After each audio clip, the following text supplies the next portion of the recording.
Hello my friend, welcome back to my home. I'm gonna bring you along today. We're gonna do some meal prep. Meal prep anymore is a bit different than what it was a few months back because right now I am on the carnivore diet for some health reasons. Now I'm not quite so strict on the carnivore diet anymore. I have added in like 2 or 3 other things that are not meat, but I was strict carnivore for 2 months, so I only ate animal products. I ate meat, eggs, and hard cheeses. I have a little bit of a dairy sensitivity right now, even to A2 raw milk. So I will have just a little bit of raw milk in coffee if I decide to drink it. But other than that, I don't do any other dairy products right now. So, let me just say this. This is just my opinion. I don't believe in doing these restrictive diets like long-term as a lifestyle. I don't agree with that personally. Right now, what's best for my body and all of the things going on, and at some point, I'll create a video sharing my health journey with you guys. I have to work up to that, but I've tried a lot of things for what's going on with my health. I've tried really nutrient-dense diets, a lot of like pro-metabolic style eating, and that just killed me. My body has developed a lot of sensitivities like histamine resistance, some autoimmune issues, and what is best to actually heal my body, heal my gut, and get my gut where it needs to be so that I can heal, so that I can absorb what I need to, so I'm getting the minerals and the nutrients from my food. Right now, less is more, and carnivore has been working great. So like I said, I did two months strict carnivore, and then I started working on making sure all my drainage pathways were open. I did a liver detox, and during the liver detox I added in some sweet potatoes and some asparagus, some soluble fiber that it will attract toxins and flush them out of your body. So I did really well with the sweet potatoes and the asparagus. So I've kept them in my diet and I eat them daily. I've also added in some just regular potatoes in moderation here and there. They don't seem to bother me, so it's just kind of nice to have at least something else with the meat. Because not gonna lie, eating meat every meal of the day and just meat does get old after a while. I do try to mix it up with seasonings and such, but it's just nice to have something else to throw in there. So I will probably be on carnivore for a while, a modified carnivore. We're gonna continually add in, my kiddos are back there, we're gonna continually add in some good nutrient-dense food, some non-offenders, and just do that slowly to see how I handle them. And I am working with a master herbalist who has extensive knowledge of just the body and the gut and the role that your gut plays. So I'm not doing this on my own. I do have help, and she has been fantastic. So anywho, with all that said, we're gonna get started. I'm gonna prep all of my meat for the week, some extras, and then I'm also gonna do some meal prep for my family. So I wanna start with, I'm gonna do a spatchcock chicken. I do at least one of those a week. Just a disclaimer, I'm going to be showing a lot of raw meat today. If that's not something you're okay with, this video might not be for you. Alright, chicken. So I preheated my oven, I have it at 400. I'm going to spatchcock this. It's my favorite way to make a chicken. It stays super moist throughout. It cooks more evenly, all around just a better flavor in my opinion, texture. So in doing any sort of animal-based diet, carnivore diet, I think it's really important making sure you have good quality meat. We raise our own meat birds. We have friends that may raise pork for us, and then we have a local source for pasture-raised grass-fed beef. So beyond that, my husband does hunt, so we still have some venison left over from last year. I do eat some venison. I also eat some like wild caught fish. I do like salmon in moderation. I do have to be careful with the fattier cuts. Sometimes salmon can bother me and fattier cuts of meat because I do have some gallbladder issues I'm working through. I actually just started some tea blends for that, herbal blends to help with the gallbladder issues. So I guess I should show you how this works in case someone out there doesn't know how to spatchcock a chicken and you want to have really good chicken. Let me bring the camera over here and I'll show you. And again, sorry if this is not your thing and lots of raw meat today. All right, so chicken breast side down, feel the backbone. You're gonna cut to each side, cutting through the rib cage. And you're gonna need a pretty heavy duty kitchen shears to do this. But cut the one side, gonna cut the other. Sorry if you don't like that noise. This is educational. And we're going to just get that out of there. This is great to keep for chicken broth. I have a whole bunch of these. I don't have any more room in my freezer, so I'll actually just give this back to the chickens. Don't hate me. It's good for them. It's totally fine. We feed them meat all of the time. Chickens are omnivores, not herbivores. All right, so this is done. Now we're gonna flip it back over and get this out of the way here. Okay. Now, we're going to basically push down like you're doing CPR, really hard. And then it goes flat, okay? Right like that. That's how it should look. So now to bake this guy, you could throw this into a cast iron skillet. You could sear the top first if you want. I like doing it on a cookie sheet with a rack on top of it. I think that airflow underneath it just helps it cook more evenly. That's just my preferred way of doing it. You don't have to use that rack on there. So first thing I want to do is, I already had washed the bird, but I want to, I should say washed, I rinsed it off. I'm gonna pat it dry. Now this is about a 5 to 6 pound bird, and you're going to bake it at 400 until the thickest part, the deepest part without touching the bone is gonna reach 165. I find with a 5 to 6 pound bird, that's roughly an hour, but I'll check it around 45 minutes. You're gonna want some sort of fat. I like to either use ghee or butter or olive oil. That's just what I have today. So I'm gonna get this just lightly coated in olive oil.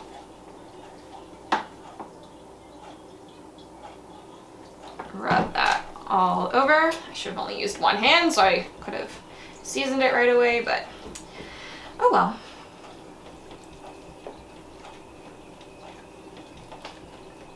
Now I'm gonna wash my hands. So I like to season sometimes with just salt and pepper. Honestly, if you've got good chicken, you don't need a whole lot of seasoning. Today I'm gonna use a Redmond seasoning blend that I have here. I think this is the Wasatch. I don't know if I'm saying that right. It's W-A-S-A-T-C-H steak. But you can also use it on, pork, chicken. I love their seasoning blends because there's no fillers or colorings. Okay, so I was gonna do lemon pepper, and I went into my cabinet here, and where did it go? Okay.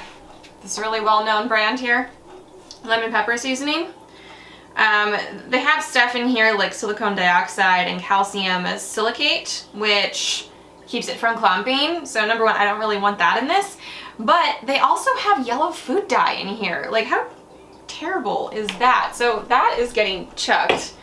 I'm gonna go on to Redmond's site. I know that they have a little bit more in here. They have some great seasoning blends too without all of the extras in it. So if you've been looking for some good ones, go check out Redmond's. I'll have that linked in the description for you if you're interested. Rub this in here. And now I'm just gonna pick this up and put it on my baking sheet here. I'm gonna throw it in 400 degrees. I'll check it in 45 minutes, stick a meat thermometer into it, and I'll probably go another 15 minutes or so. In goes. Up next here, I have sirloin tip roast. I'm gonna marinate in some olive oil. And to the olive oil, I'm gonna do probably like a half teaspoon of salt, pinch of pepper. Now I do have to be careful with some seasoning that I use. I cannot do garlic, unfortunately, in any form. I can't do powdered or fresh. I can, however, do some powdered onion powder in moderation. Fresh onions, even cooked, I mean, they would kill me. So just a little bit of onion powder is okay. I love the flavor of both of those things, but they do not love me. Paprika powder. I'm gonna do probably a half teaspoon of that. That does not seem to bother me, which is surprising because I don't do well with peppers, fresh or cooked, but the powder doesn't seem to bother me. And then we're gonna do some oregano. Oregano is just great for you. This is fresh from, not fresh, it's freeze-dried from the garden, but from the garden. Probably a half teaspoon of that. And I'm gonna do a little sprinkling of thyme. Not from the garden, but just fine. Give that a stir. And I'm gonna throw in my roast here. And this, I'm gonna allow this to just sit in this mixture and marinate probably for the next half hour to an hour. Cover it up, stick it in the fridge. And we'll roast that in a little bit. I have some other things I want to get into the oven. And then once the oven is full, we'll work on some recipes I've got for the rest of the family. And we're gonna make some muffins for the kiddos. I have to see what flavor they want here first. Pork loin up next. So I wanna get this in the oven, roasting with the chicken. And this I'm gonna make a little bit of a rub for. I'm just gonna sprinkle everything on it and rub it in. Let it sit for a little bit before throwing it in the oven. So we're gonna do some coconut sugar. You could just use brown sugar. Get that on here. Salt and pepper, of course.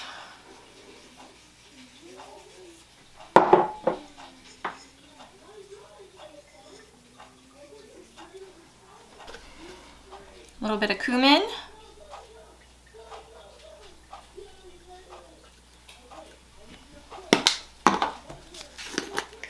A little bit of onion powder. And some paprika.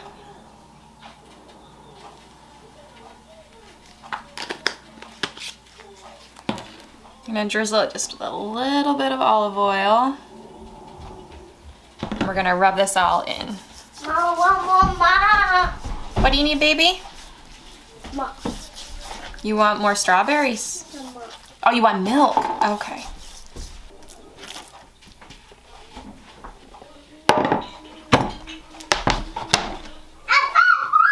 Just a little bit of olive oil there on the bottom.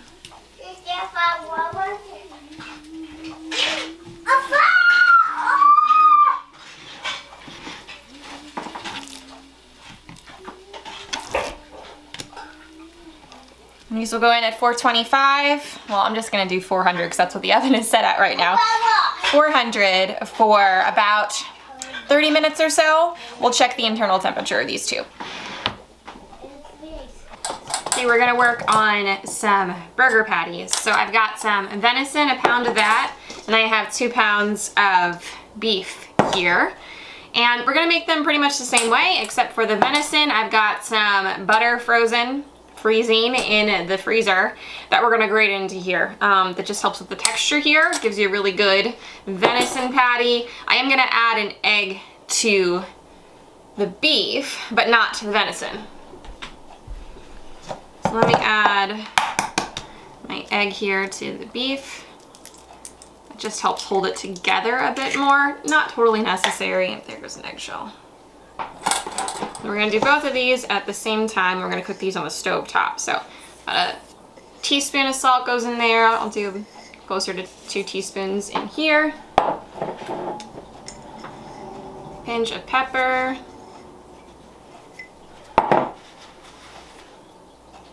And we're gonna do some balsamic and some Worcestershire.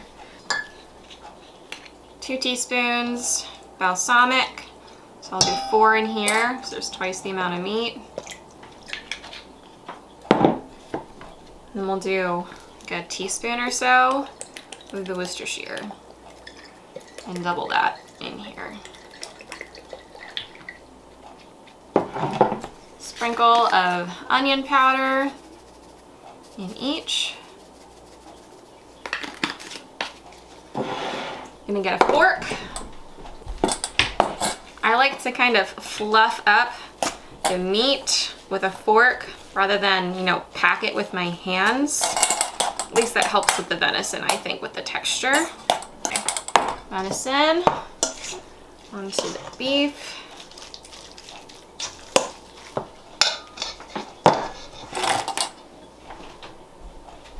So I have a cast iron skillet over there heating up over medium heat. I'm gonna let it do that for at least 3 minutes. And we're gonna do about 2 tablespoons worth of grated frozen butter into our venison. You could do it into the beef, but I just don't think it's totally necessary. This just helps with the texture of the venison. Right, I'm gonna get my patties made. Probably make 4 out of the venison and 8 out of the beef. Now I will add cheese to these after they're nearly done and melt that on the top. And then that's just how I'll eat these. I'll eat these plain, just like that. Now, I should say not all of this meat is just for me. I mean, I am obviously eating a lot of meat, but my husband will eat some of these too. I'm gonna make him some creamy potato soup here in a minute for lunches for the week, and then he'll have a burger with that as well. If anyone has been considering going carnivore for health reasons, or perhaps you're trying to and it's not working out so great, my best piece of advice, I mean, this goes for any sort of healing diet, is to food prep. Beginning of the week, get it all done. That way you always have access to the food that you should be eating. You're not tempted quite as much. You know, those temptations are really there that first week or two. But if you have the food that you need on hand that you can just pull out and warm up, it's much easier to stick to one of these diets. And just be warned, you will feel a bit of a detox happen. I was pretty cranky the first 2 weeks when I started carnivore, because your body's just detoxing from all of the junk. But after, like, the first week was the worst for me, second week was worlds better, and then after that I stopped having cravings for things. And if you eat enough during your mealtime, you're not wanting, you know, like, you don't have those snack type urges quite as much. So I just make sure I eat enough breakfast, lunch, and dinner, and then I'm good. I don't even want gluten anymore. I don't even want sugar anymore. My body does not need that anymore because I've detoxed from it. So it's just, honestly, I have wonderful things to say about carnivore. Like I said, I don't plan on doing it, you know, as a lifelong thing. I don't believe that's how we were created to eat, but I believe there are, you know, there's a time and a place for things like this, and it is really helping me heal. Right, skillet is ready. I'm gonna get these in.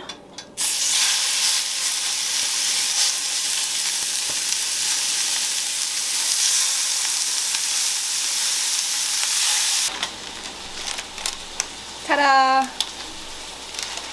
The internal temp was right at 167 at the thickest part there of the bird.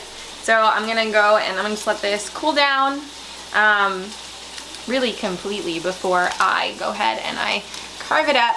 I let all of my meat rest before I cut into it.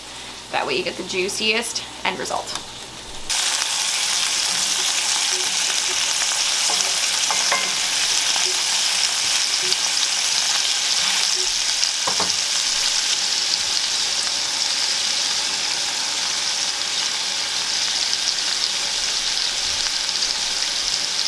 Okay, so we're actually getting some things done here. I do this every Saturday.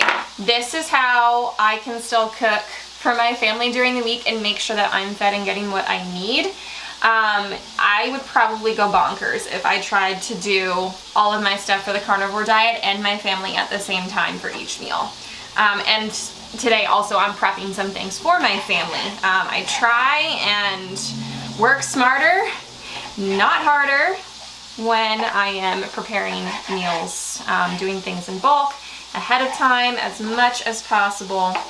So I still have my sirloin steak in there marinating. I want to get this pork loin here cut up and then get this dish freed up here so I can bake that. And I like to, once everything's cool, slice it all up and stick it into containers to keep in the fridge, so that I can easily just, pull out a serving and heat it up. I usually heat it up on the stove top. Sometimes I'll use the microwave, although I don't love using the microwave, but if I'm in a hurry, I do it. Now this, everything I'm preparing today, and we have some more meat over there, and my breakfast meat we're gonna do, should last me an entire week. It is a lot of meat, but like I said, I'm not eating quite all of it. My husband and kiddos will help too. And with carnivore, you just eat until you are full. You get a lot more calories in eating this way, so you don't always have to eat quite as much. So I just get a big Tupperware container and just throw all of the meat in here. I like to throw in the juices as well so nothing gets dried out. Now, the things we've made thus far, plus the sirloin, which we're gonna make, that's kind of like my lunch and dinner. I'll just alternate those. In the morning, I have 2 different types of sausage, pork and chicken sausage, and then also some turkey bacon.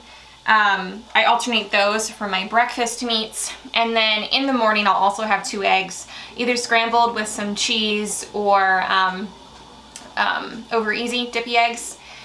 And then I'll also have usually a sweet potato in the morning, and then for dinner I'll have some either potatoes prepared some sort of way and asparagus, or one or the other.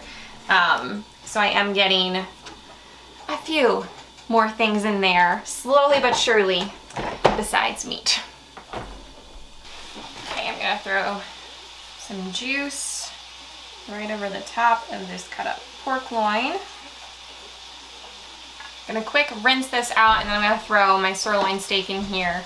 And then that will go in at 425 for about, it's a smaller roast. I think it's only like 1.5 pounds to 2 pounds. So maybe like 45 minutes. I'll check the temp on that then too. Okay, I want to get my oven filled up again before I move on to something else. We're gonna make some muffins for the kiddos. I asked them what they wanted, and they said mixed berry muffins. So we're gonna grab some berries out of the freezer and make up those muffins. I'm gonna do a loaded creamy baked potato soup for my hubby for his lunches, and he'll have some of this meat with that. Then I'm not sure what else I'm gonna do. I might make maybe some waffles yet for Matt and the kids to have, but we usually do eggs in the morning. I try not to do exactly the same thing every morning for them, because then I find my kids get tired of it. But usually I just make the eggs fresh in the morning, so I'm not going to worry about any of that.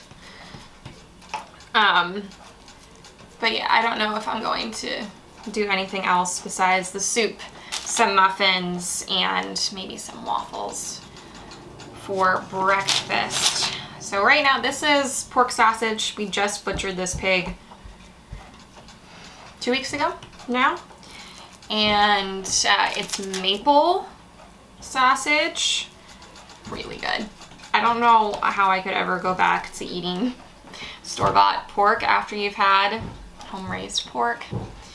There's nothing like it. It's so, so good.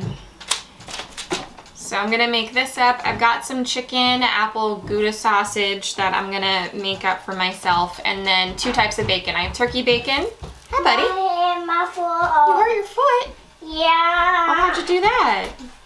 I fall. There was a baby. You fell while you were watching Blippi? Yeah. Oh man, are you all right? Daddy. He. Daddy helped you? Yeah. Yeah, okay. Yeah, my sister. Okay. Mom. Yeah, I'll make some turkey bacon and some bacon from our pig for my husband. That's one thing I don't tolerate very well is regular bacon. It's just too fatty. Hey! Yeah, bear. It's moving my tripod around. Don't be doing that. You know you shouldn't touch that. I'll hold you. You're gonna help me? Okay, well leave the camera alone. You're gonna be my cameraman. Whoa! I had to divert the cameraman's attention elsewhere. Now that he's taken care of.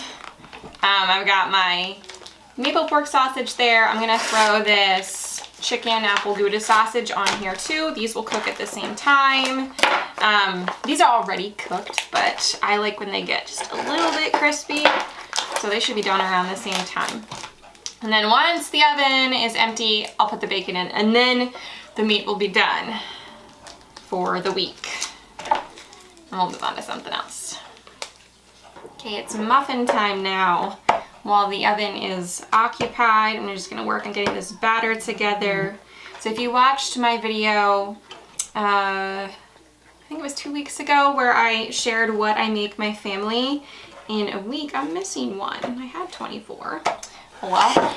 Where I showed how I make, or what I make for my family in a week. I usually do like a baked good a week. That'll serve as like an afternoon snack for my kiddos, in addition to like bread. Yeah, I usually bake bread every week, but I'll do a muffin or a scone, sometimes some sort of biscuit, on occasion a cookie, and that serves as an afternoon snack for them. So this week it's muffins. I'm gonna go grab some frozen berries from the garden. We'll put this thing together. When this is done, hopefully the oven is freed up and we can get these in and then start making our soup. Like I've said in the last few videos, when I've been baking, I've been doing half home milled and half store-bought organic all-purpose. So thank you to everybody who's always helping me out when I've got questions. It was pretty unanimous that when using home fresh milled grains, for every cup you use, you want to do about an additional 1/4 cup of the home milled flour because it's a bit fluffier, it's not so compact, it hasn't been sitting. So that's very helpful. Thank you. So that's what I plan on doing. So we're gonna get, this is kamut that I'm working with right now. It's just what I have here. I have einkorn downstairs that I want to start working with soon, but we're gonna get this milled.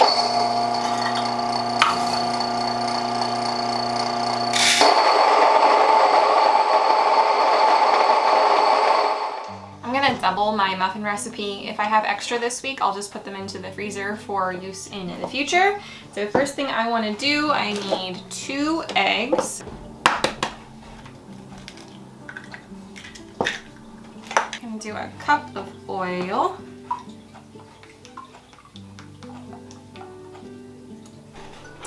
We need 2/3 cup of milk.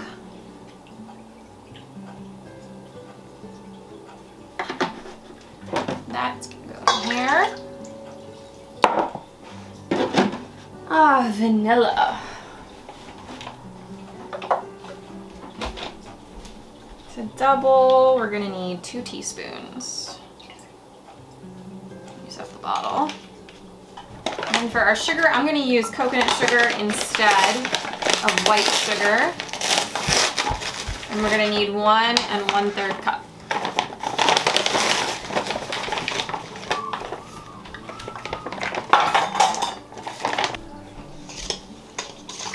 Mix that up, and then we'll add in the rest of our dry ingredients. So in total, we will need 2½ cups of flour. So I'm gonna do 1 1/4 of each. Then I'm gonna add in an extra 1/4 cup. I don't have a big enough bowl. An extra 1/4 cup of the freshly milled. So I'll do 1 1/2 of this, and just 1 1/4 of the all-purpose.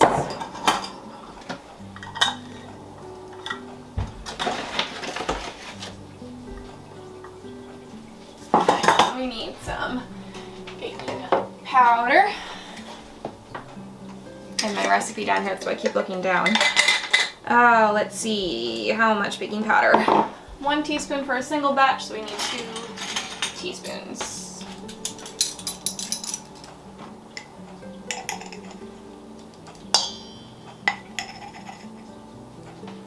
And then we're gonna do 1/2 teaspoon salt total. That's it for the dry. Once this is all mixed together, we're gonna add some sour cream to it. But I want to just kind of fold that in here, and then we'll fold in our berries after that. You can use any fruit you want, but I usually use a cup's worth. Someone had recently asked me where I get that phrase from, a cup's worth. I think a lot of people around here say that. I don't know, let me know in the comments. Do you say a cup's worth? Or like worth after however much, you know, the measurement is, like a teaspoon's worth. I don't know, that's just, I think I've always said that. Maybe it's a regional thing. Maybe it's just a Kelsey thing. I don't know. So something else you guys told me about working with fresh milled grains, you should let them rest. So I am going to let this rest for like 15-20 minutes until it absorbs some of the moisture, and then we'll mix in our sour cream. Okay, we've let the milled grains soak up all the moisture. Adding in a cup of sour cream. Gonna fold that in here. Kind of. This isn't a spatula, but I'm making it work. Okay. Now, we're gonna do, I'm just using blueberries and raspberries today. So we're gonna grab about 1/2 cup of each.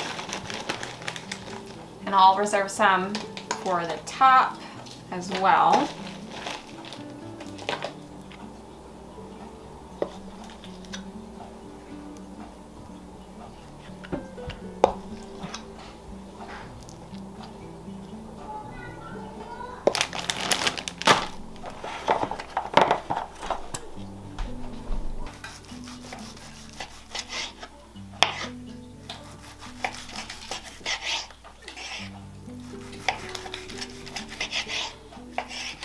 So all the potatoes that I grew and have stored in the basement are starting to sprout, which is to be expected because it's getting warm down there with the furnace being on. So I need to clear out my upstairs closet here. That's a bit cooler in hopes of stopping this, but I do like to, like with at least the bigger potatoes, go ahead and take all of the sprouts off. It kind of stops the process and helps them last a bit longer, but I gotta start making use of these little guys here because they just end up going soft so quickly. So I'm gonna get these de-eyed, washed up, and we're gonna chop them. I'm not gonna peel these. All right, potatoes into my Dutch oven here. I'm gonna grab some water and we're gonna boil these until they're fork tender.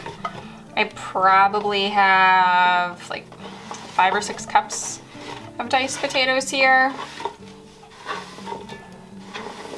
I have some bacon in the oven for this, cooking up.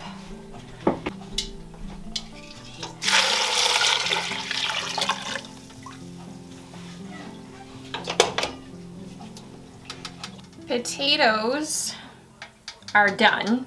I just drained them. I'm gonna put a little bit of bacon grease into the bottom of the Dutch oven here, and I'm also gonna throw in a little bit of butter.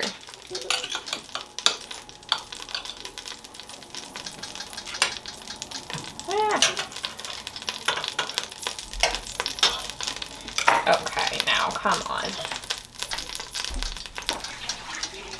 Now at this point you could throw in some onions and garlic and cook them up. I'm not going to, I'm a little bit pressed for time right now, we have somewhere to go. So I'm just gonna do onion and garlic powder. I'm gonna throw my potatoes back in here. Toss these around in the grease and butter.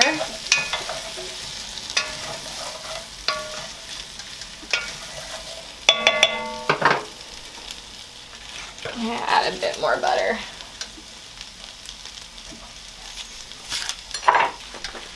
I'm gonna put in some onion powder.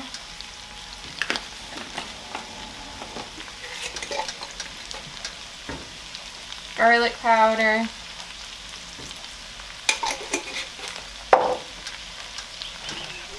Some thyme. I'm gonna add in a 1/3 cup of flour. Stir this all together. And we're gonna slowly add in some chicken broth. 2 cups.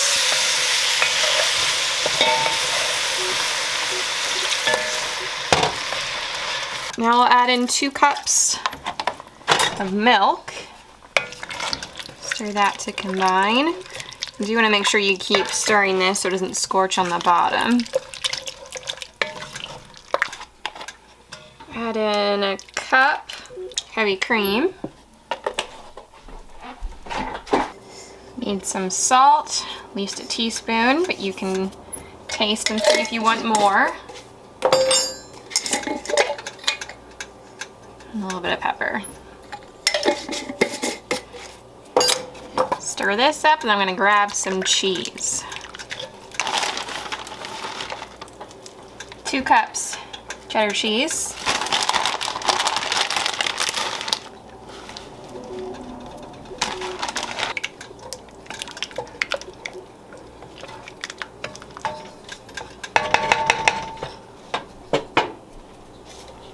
This is optional, but I'm going to immersion blend some of this. Makes it a bit thicker, a bit creamier. We'll do a cup of sour cream in here too. I'll just let this sit for a little while. Serve it up with some of the crumbled bacon on the top, some chives, and then like I said, this will be Matt's lunch for the week, and he will eat it with some sort of meat on the side as well. Okay, so I said we were gonna make waffles. However, I am now short on time. I totally forgot we had plans tonight. I got started a bit later today, not until after lunchtime, so I'm having to cut my plans short for our previously scheduled plans I forgot about. In our town we're having, it's like Christmas in the park, and Matt's over there right now actually. He's helping park cars, but he's gonna come get us here in a little bit. They have like carolers and a band and food. They have everything all lit up. They have like a Christmas tree decorating contest. So we're gonna take the kiddos over. So that means tomorrow I'll probably make some waffles. So I won't include that here in this video. I'll just make some for breakfast tomorrow and make like a double or a triple batch so that I have enough for the rest of the week. But we got all of the meat done that I need for the week. We got Matt's lunch made. We got the kids some muffins made.